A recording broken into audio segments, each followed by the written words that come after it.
Pode chegar, brincar de pé no chão, pode curtir, sorrir no coração. Dos quatro cantos a cidade irradia alegria, magia, com toda emoção. Carnaval em Natal não tem igual, carnaval em Natal é alto astral. Menino, menina, não tem nada igual, curtir o carnaval, vou ficar em Natal. Carnaval em Natal, curtindo a nossa cidade.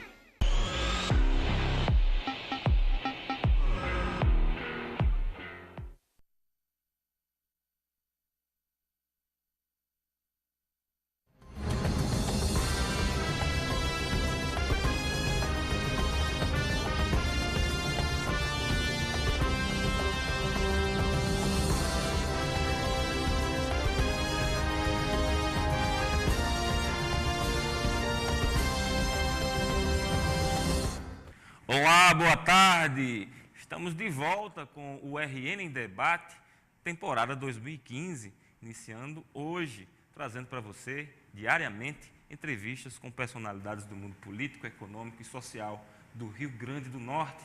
E para iniciarmos a temporada 2015, nosso convidado é o diretor-geral do Procon Natal, Kleber Fernandes. Vamos falar sobre diversos assuntos, a fiscalização sobre o aumento do preço dos combustíveis, a compra do material escolar no início de ano, quais as recomendações e outros temas. Kleber é também presidente do PDT em Natal e ex-secretário-chefe do Gabinete Civil na gestão Carlos Eduardo Alves, a quem eu dou agora a Kleber. Boa tarde, Kleber, seja bem-vindo. Boa tarde, Alex, boa tarde aos nossos telespectadores da TV União. Prazer, uma honra estar aqui com vocês. Kleber, início de ano, as compras escolares, de certa forma, chamam a atenção da maioria das pessoas. Quais as recomendações do Procon no que toca à compra do material escolar? Alex, a compra do material escolar hoje ela tem um amparo legal muito amplo.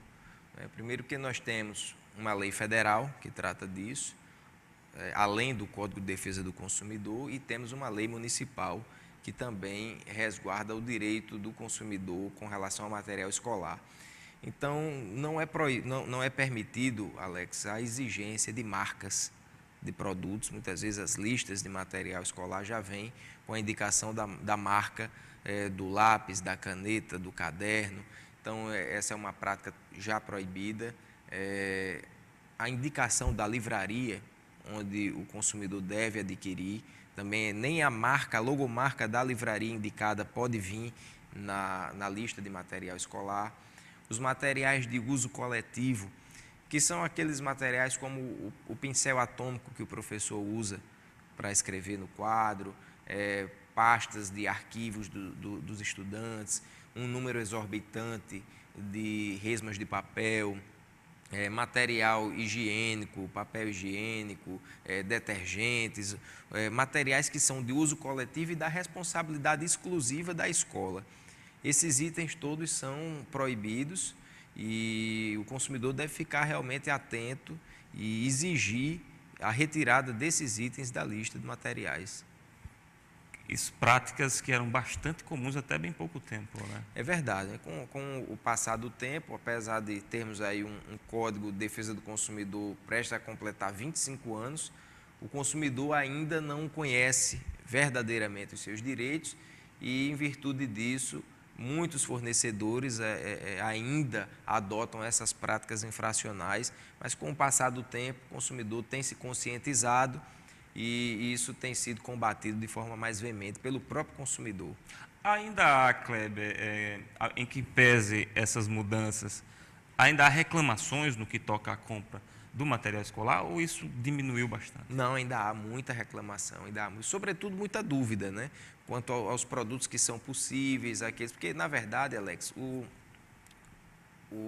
a lista de material escolar ela deve vir acompanhada de um plano pedagógico e um cronograma de utilização daquele material. O material que é pedido, ele tem que ser dito com um cronograma em anexo para que ele será utilizado e quando ele será utilizado. Não necessariamente o pai é obrigado a entregar todo o material escolar de imediato no primeiro dia de aula. Ele pode, se aquele material ele está previsto para ser utilizado, por exemplo, na confecção de uma lembrancinha no Dia dos Pais, então aqueles itens ali não precisam ser entregues agora no início do ano. Eles podem ser entregues até 8 dias antes da atividade ser realizada.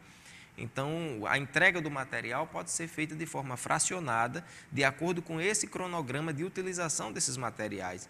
Então, muitas vezes os pais têm uma despesa gigantesca no início do ano, listas de material que são somados, todos os itens dão um custo muito elevado para os pais e que podem ser fracionados e entregues gradativamente à medida que o estudante vai utilizando. Isso é uma informação importante também. Bacana. Kleber, um assunto que está dominando os últimos dias aqui, o aumento do preço do combustível, primeiro pelo susto do consumidor, de ver aí mais de 20 centavos de aumento no litro do combustível. A atribuição que se faz é a situação econômica no país e o PROCON, obviamente, vai ajudar a fiscalizar para que não haja abusos, né? Qual vai ser especificamente a atuação do órgão nesse sentido? Alex, você sabe que esse aumento dos combustíveis ele se deve ao fato da incidência de novos tributos aplicados pelo governo federal, né? O retorno da CID, que vai acontecer dentro de 90 dias, e o aumento do PIS e do COFINS. Então, isso gerou aí, dentro da expectativa do governo federal, um impacto de 22 centavos no litro da gasolina. Então, o PROCON fez uma pesquisa em 60 postos da capital, antes da realização da incidência desses novos impostos, que se deu agora no dia 1º de fevereiro, e vai fazer uma nova rodada de pesquisas na próxima segunda-feira, que é quando a maioria dos postos, ou todos os postos da capital, já terão reajustado os seus preços com essas novas alíquotas de PIS e COFINS que fizeram com que houvesse esse aumento no preço dos combustíveis.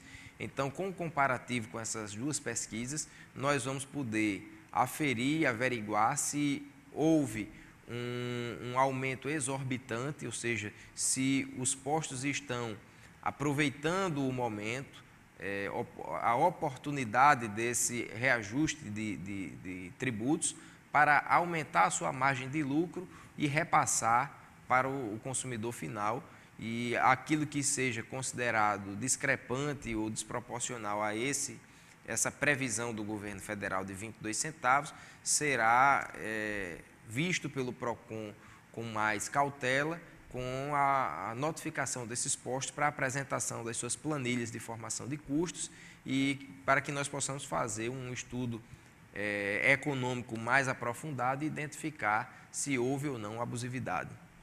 Eu vou aproveitar o tema e fazer uma pergunta um pouco polêmica, porque é o que se coloca constantemente aqui na nossa cidade, a questão do cartel dos combustíveis. Em que pese nós sabemos que é difícil se comprovar a prática de cartel, há um entendimento do PROCON de que, de fato, essa prática existe, há um controle dos preços por parte dos grupos proprietários de postos de combustíveis para que os preços sejam os mesmos, e impedindo aí a concorrência e a maior vantagem, digamos assim, para o consumidor? Olha, Alex, a comprovação da existência do cartel, ela acontece de uma forma muito criteriosa. Então, hoje, só pelo simples fato de termos alguns postos de combustíveis, ou a maioria dos postos cobrando valores iguais ou muito parecidos, por si só não se configura a existência do cartel. Então, para que haja essa configuração, é necessário que tenhamos uma comprovação de reuniões, de documentos, de atas, de assembleias, onde haja a comprovação da combinação do preço, do acerto entre os empresários, através do sindicato, de associações, da formação de um bloco, de um grupo de empresários, para combinar esse preço e fazer com que a concorrência, ou seja, a livre iniciativa, a livre concorrência no mercado, seja abalada e o consumidor seja obrigado a adquirir o combustível com aquele mesmo preço. Então, para que isso seja comprovado, há a necessidade da juntada dessas provas. Mas, com essa pesquisa que nós estamos realizando, aquilo que foi identificado, uma grande quantidade de postos com o mesmo valor, nós vamos, além, como eu disse, já de solicitar as planilhas com a informação dos custos, nós vamos encaminhar para que o Ministério Público possa também analisar e tomar as providências que entender cabíveis. Kleber, vamos mudar um pouco de assunto. Recentemente o PROCON atuou junto a uma rede de cinemas aqui em Natal que estava impedindo, ou pelo menos de forma explícita, tinha um cartaz que impedia o acesso com alimentos que não fosse ali adquirido no estabelecimento. Isso é proibido pelo Código de Defesa do Consumidor, né? Era uma prática comum até então aqui em Natal? Na verdade já havia tido um problema semelhante com outro cinema aqui da capital, e agora uma nova rede instalada em 2 shoppings, um na Zona Norte e outro aqui na Zona Sul, começou a adotar essa prática abusiva, colocando os cartazes ou banners na frente da entrada do cinema e restringindo a entrada com alguns tipos de alimentos, de bebidas, e condicionando a entrada somente àqueles adquiridos no próprio estabelecimento.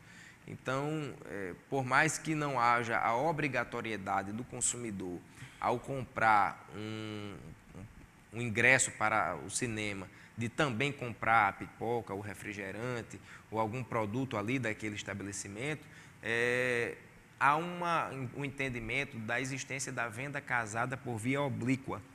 O que é que isso significa dizer? Que a partir do momento que você proíbe a entrada com alimentos comprados fora do estabelecimento, você está tolhendo o direito do consumidor da liberdade de escolha, de escolher comprar aquela pipoca de R$2 ao invés de comprar aquela de 10.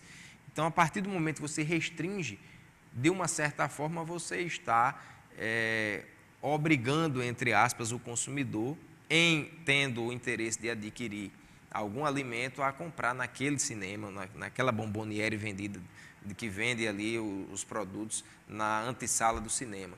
Então, essa foi considerada uma prática abusiva, os banners foram retirados, o cinema foi autuado, e agora nós vamos fazer um ajustamento de conduta, determinando quais os itens podem ser restritos na entrada do cinema, levando em consideração também a segurança do consumidor, restringindo alguns itens como garrafas de vidro, objetos cortantes. Então, isso será regulamentado para que não haja mais esse tipo de transtorno para o consumidor. Ok, vamos falar agora com o presidente do PDT em Natal, Kleber Fernandes. O senhor acabou de deixar o Gabinete Civil da Prefeitura de Natal, que é um cargo de bastante articulação, contato ali direto com a sociedade, com o mundo político. O prefeito fez algumas modificações no seu secretariado. Eu pergunto, hoje, com quais partidos o prefeito Carlos Eduardo conta na sua aliança política?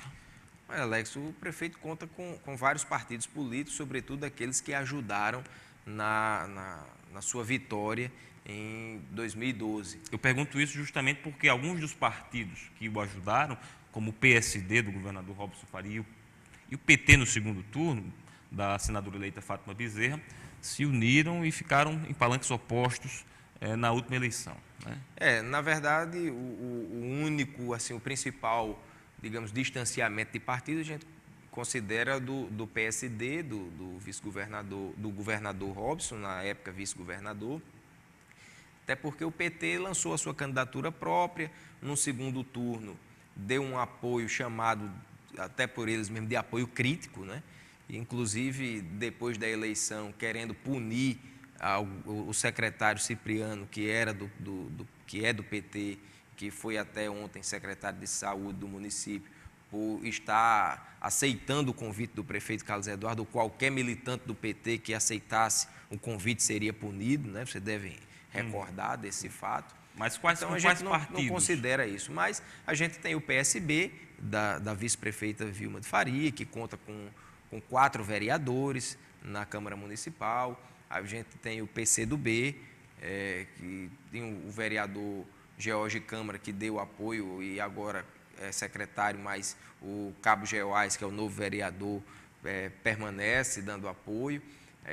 A gente tem o apoio agora, firmando o apoio com o PSDC, do vereador recém-empossado doutor Joanilson de Paula Rego. A gente tem o apoio de partidos menores que estão também abrindo um diálogo com o PDT, como o PTN, por exemplo, que também nos apoiou na eleição passada. Dentro da Câmara Municipal, nós temos a maioria dos vereadores, né? Dos 29, 19 dão sustentação política ao prefeito Carlos Eduardo, e agora com essa alteração de 3 novos vereadores, a gente vai avaliar a recomposição da bancada, mas hoje a gente tem, sobretudo, o apoio desses partidos que têm um peso relevante e têm ajudado na administração do prefeito Carlos Eduardo. O PSB da vice-prefeita, o PCdoB, que ocupa também a Secretaria de Educação, com a professora Justina Iva. Então, esses partidos, que são partidos mais alinhados ao centro-esquerda, têm dado esse apoio importante à administração do prefeito Carlos Eduardo. Bacana. Ok, Kleber, chegamos ao final da nossa entrevista. Eu queria agradecer a sua presença aqui no RN em Debate. Nós que agradecemos, Alex, e estamos sempre à disposição para vir aqui esclarecer as dúvidas dos consumidores, falar sobre política. E aqui eu me sinto muito à vontade e quero parabenizá-lo pela sua condução aí no programa, tanto na rádio quanto na TV, pelo seu profissionalismo e me colocando à disposição para sempre que convidado estar aqui esclarecendo e debatendo com a população. Obrigado, Kleber. Ficamos por aqui hoje. Tenham todos um excelente dia e até amanhã com mais uma edição do RN em Debate. Até lá.